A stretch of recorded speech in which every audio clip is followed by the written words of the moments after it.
वक्त भला तो सब भला। रोली की शादी उसके माँ बाप एक आलसी लड़के से करा देते हैं। चलो, रोली की शादी हुई और हमने गंगा नहाई। और क्या, बेटियां तो होती ही हैं बोझ।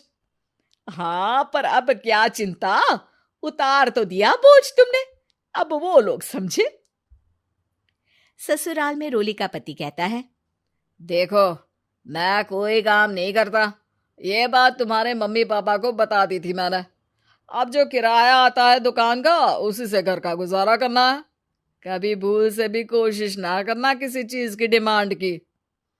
क्या मम्मी पापा को पता था कि आप कोई काम नहीं करते? और क्या, बड़ा अच्छे से पता था। उन लोगों को तो तुम बोझ लगती थी, बोल रहे थे कि बस शादी कर लो और कोई मतलब नहीं है। रोली को यह सुनकर बहुत गुस्सा आता है, लेकिन करती भी तो क्या, क्योंकि वो जानती थी कि उसके माता पिता ऐसे ही हैं।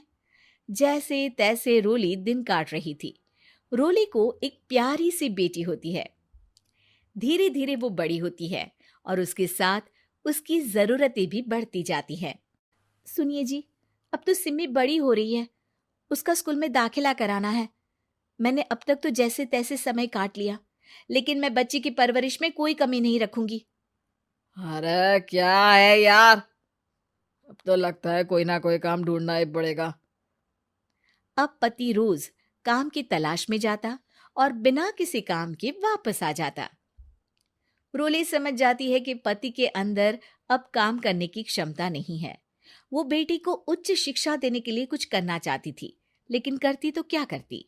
एक दिन रोली की सहेली कहती है, रोली, मेरी कोई औलाद नहीं है। अगर तू मेरी औलाद को जन्म दे तो मैं तुझे तेरे मुंह मांगे पैसे दूंगी। अरे, तेरी औलाद को मैं कैसे जन्म दे सकती हूँ? सरोगेसी से।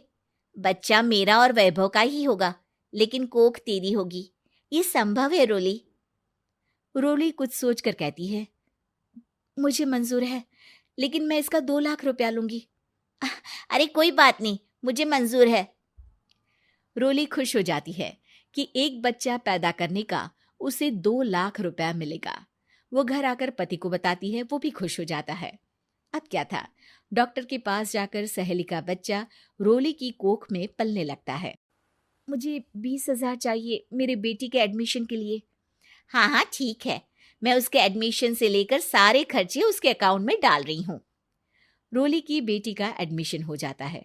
रोली को लगता है कि वो अब सब कुछ ठीक कर देगी। दिन और महीने आगे बढ़ते हैं। अब एक दिन, एक बात कहूँ जी, काश इस बच्चे को मैं रख पाती।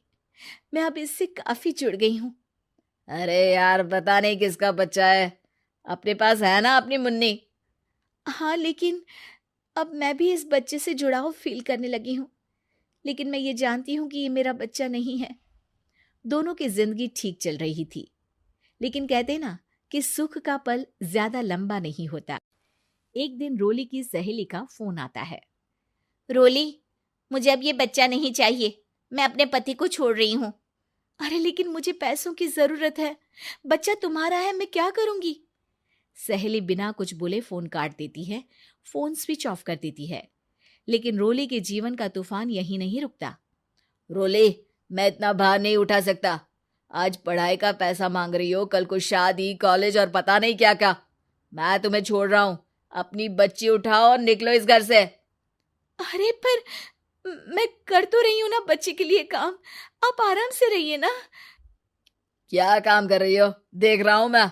ये छोटा शहर है, यहाँ लोगों को बात बनाते वक्त नहीं लगता। तो मैं क्या करूं? ज्यादा पढ़ी लिखी नहीं हूं, कैसे घर के खर्चे चलाऊं? और आप तो काम करना ही नहीं चाहते। हाँ, ना चाहता हूं और ना ही करूंगा।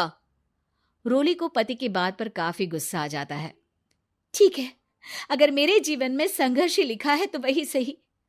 इस वक्त पति होने के नाते आपको मेरा साथ देना चाहिए था, लेकिन नहीं, आपने तो इस हाल में मुझे घर से बाहर निकालने की बात कह डाली।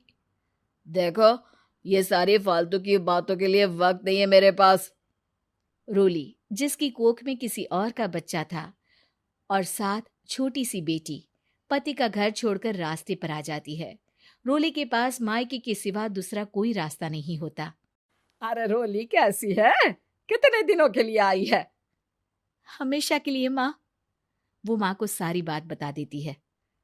ओए लड़की, इतनी हिम्मत का काम कर लिया। अरे ना ना, यहाँ कोई जगह नहीं है।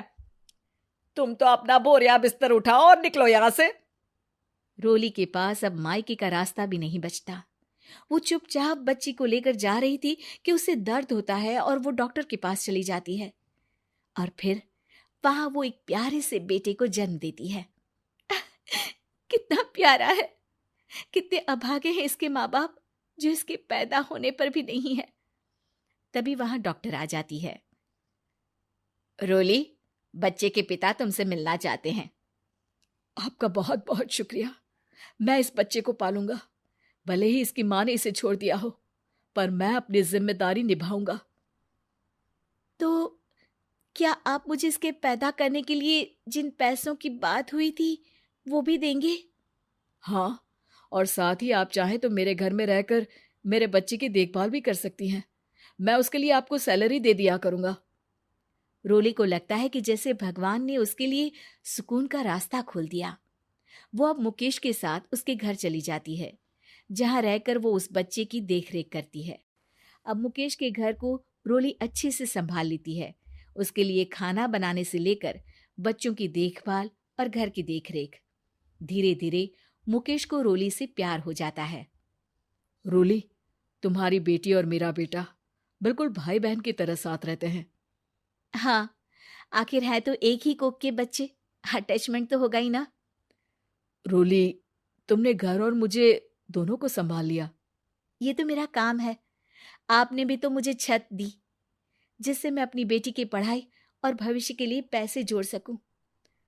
अब रोली, क्या तुम मुझसे शादी करोगी? अब मैं जानता हूं तुम्हारी भी शादी कुछ खास अच्छी नहीं रही। रोली को मुकेश की बात ठीक लगती है। वो उसे हाँ बोलने की सोच ही रही होती है कि उसके पहले पति का फोन आ जाता है। रोली, मैं बहुत परेशान हूँ। मेरा एक्सीडेंट हो गया है। मैं चाहता हूँ तुम वापस आ जाओ।